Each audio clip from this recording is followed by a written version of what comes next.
Ladies and gentlemen, welcome back to the Two-Wheel Pursuit Show. Let's try to get out of here without dying.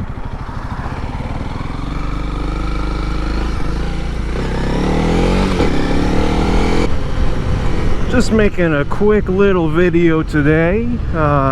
Weather's starting to get nicer. It's about 60 degrees out. Obviously back out on the glorious CRF300L today. Still got the stock pipe on there, so it's a little bit quiet, but as you might be able to tell from the last video until now, I did do some stuff to it, did a few modifications. We got the CR high Pro Taper handlebars on here, got the Cerberus handguards, Pro Taper grips, some Amazon levers on here, and some of these little blind spot mirrors to go on the Cerberus handguards. So figured I'd make a little video out, running a few errands today. As I was saying, it's getting warmer out, so I don't think I've ever mentioned this before on the channel, but I am in fact a very enthusiastic gun enthusiast, and I'm not really a big fan of indoor shooting ranges, and most of the ranges where I live are only open like spring, summer, early fall, and then they close in the winter. So it's going to be that time where stuff is going to be opening up again, and I figured, you know what, there's some work I need done on one of my guns, some factory recalls, so I'm going to be sending that back to them for them to do those recalls.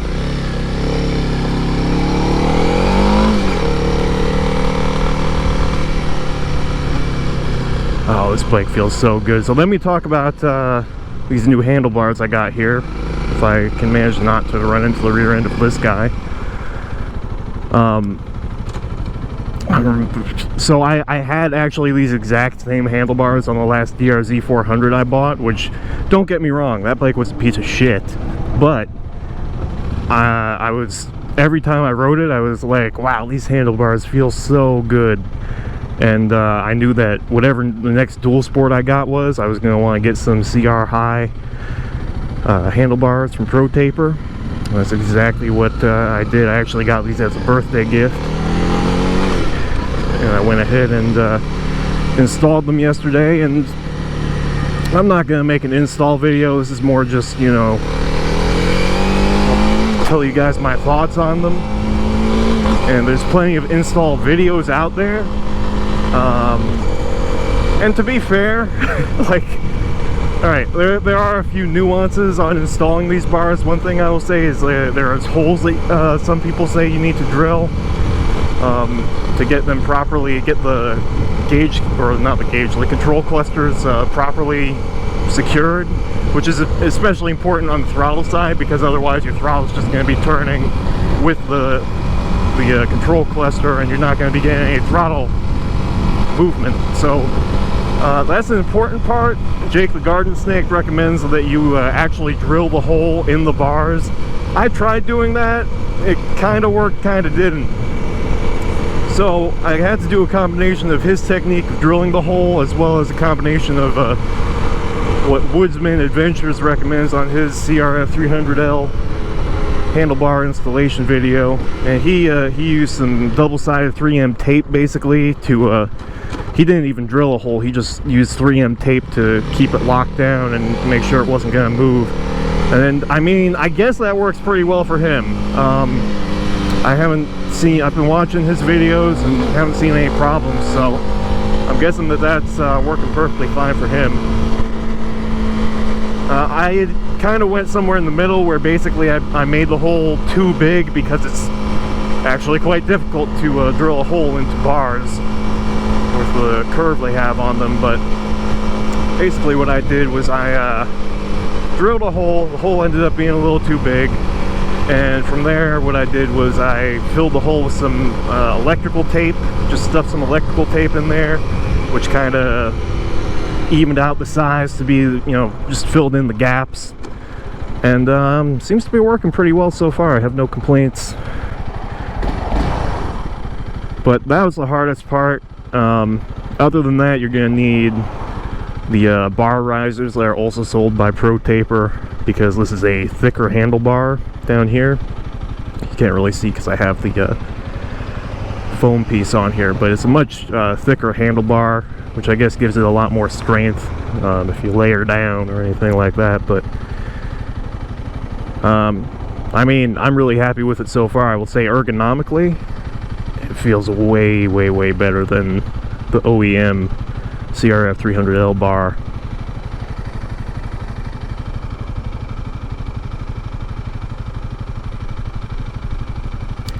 El Marino.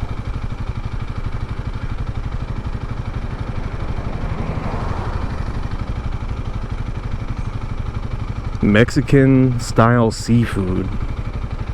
That doesn't even like fully register for me. Mexican style seafood? Oh, damn it. I think my bike is doesn't have enough metal on it to trigger the sensor plate here. This guy behind me could pull up a little bit.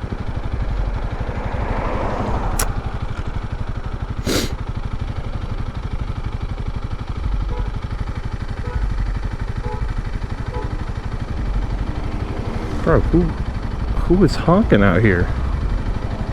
There we go. About time, god damn.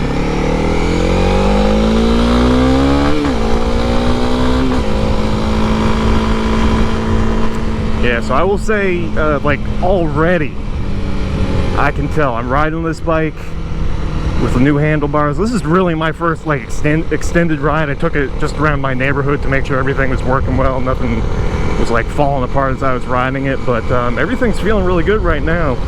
I would say it makes me feel much more in control, and overall just, yeah, it makes it feel a lot more flickable. I feel like my hands are in a much better position, or my arms, I guess, are in a much better position to just flick the bars back and forth,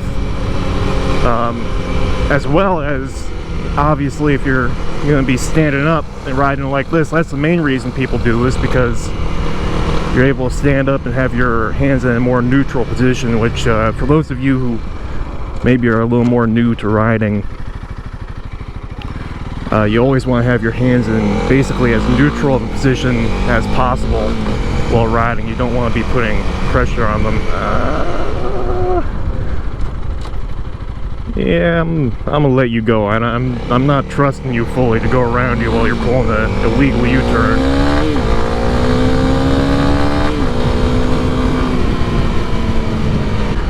Another thing I have to tell you guys, I do have a exhaust on order for this bike from Black Widow Exhaust. I went with a 300mm one, I think that's the one I went with.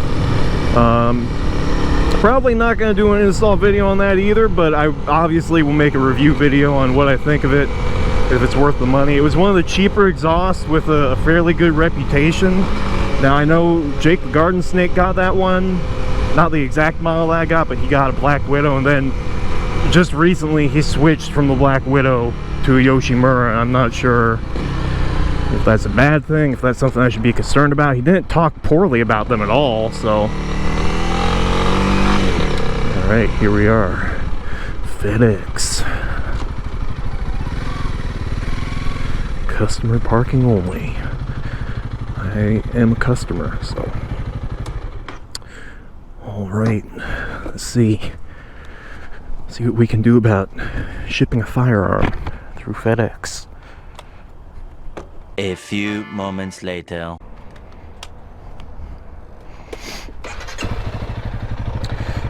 Alrighty. Well, that was surprisingly easy.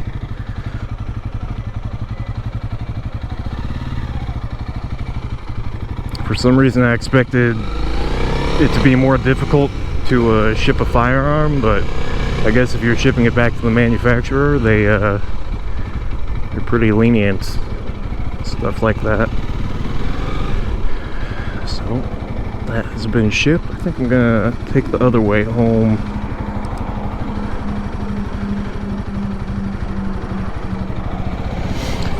So, as I was saying, I do have the Black Widow exhaust on order. Should be arriving tomorrow, actually, I think. I'm not sure if I'll install it then, but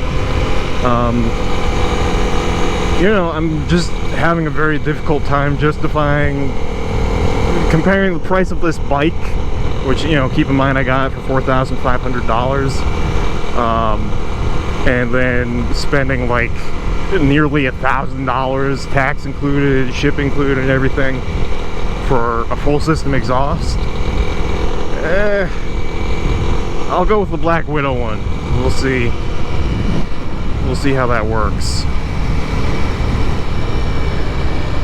You know what? Let's take the long way.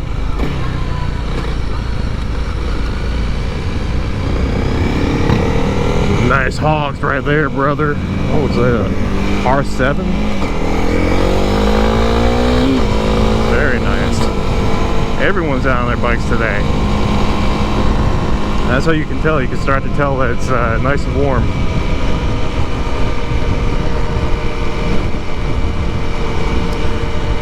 So let's see, what other mods do I have planned for this bike?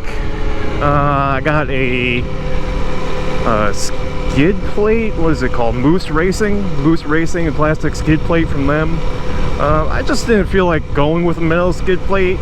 I felt like switching it up. I've never had a plastic one before. All the skid plates I've ever owned have been metal. We'll see. I think the plastic one, I've heard really good things about it. That's the main reason I went with it.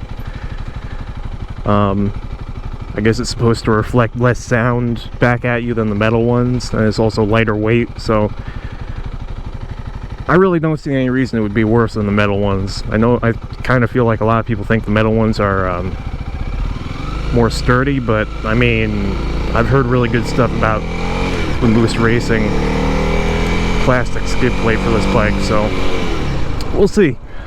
I will definitely make a video talking about that too, probably include that in the video where I talk about the exhaust. But yeah, let me wrap up this video and just sort of conclude my thoughts on these handlebars. I think that these handlebars are an absolute must-buy. Whether or not you decide to install them yourself or have someone else install them, that's up to you. Installation really is not that bad, especially considering, well, let me rephrase that. It's not that bad compared to when I installed the ape hangers on my Harley, and you had to install new brake line, new clutch line, new throttle cables. That was like probably, and rewire everything too, so you have to basically cut the wires, add extensions to the wires. That was a pain. And then route everything through the handlebars. So that project literally took me like days to complete, non-stop. So comparing this to that, not bad, but I will say this project took me probably about 5 hours. So, you know, plan on about that, maybe longer if you've never installed handlebars before. It definitely can be a little bit of a process. I did find out one very nice trick from Woodsman Adventures when installing the grips. And he said, use rubbing alcohol. You spray rubbing alcohol on the inside of the grip and spray it on the handlebar, and it just slides right on. Not to say you don't need some strength to do that, but it slides right on, the alcohol burns off, and it stays on no problem. There isn't really anything else that I can think of. I guess I had to shave down the throttle tube a little bit with a Dremel and take off the little pieces on there that were protruding to get this particular grip to fit on the throttle tube, but I mean, that's not a big deal. This is kind of what the bike is really good for, if I'm being honest. Just riding around town, running some errands, dropping your gun off at FedEx. You know, it can do highway stuff, obviously, but if I'm going to be spending a lot of time on the highway, I would not want to ride this bike there. But, you know, it can do highway stuff, obviously, but if I'm going to be spending a lot of time on the highway, I would not want to ride this bike there. But, you know, it can do highway stuff, obviously, but if I'm going to be spending a lot of time on the highway, I would not want to ride this bike there. But I mean, it's just a good getting around town bike, doing a little off-roading, doing a little bit of everything. Oh, 550 ECU Flash as well. I'm gonna be doing that as well. I'm probably not gonna be doing the cam swap quite yet, but definitely ECU flashes in the future of this bike, and probably the airbox modifications as well.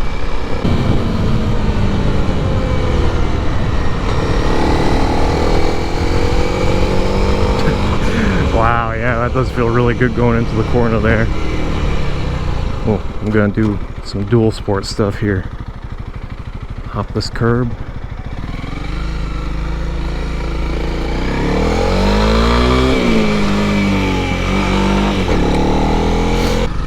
Alright. Park over here. Just hop off the bike quickly.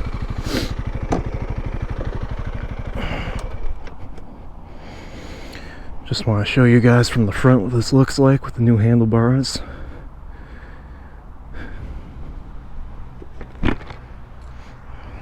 I think it looks really good.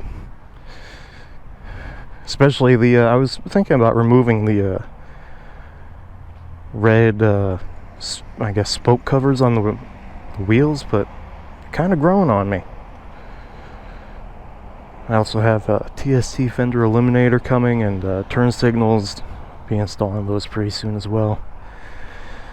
Alright guys, well, without further ado, thank you for stopping by and watching the video. If you made it this far, you're part of the 1% of people that made it this far in the video, so be sure to leave it down in the comments below that you're part of the 1%.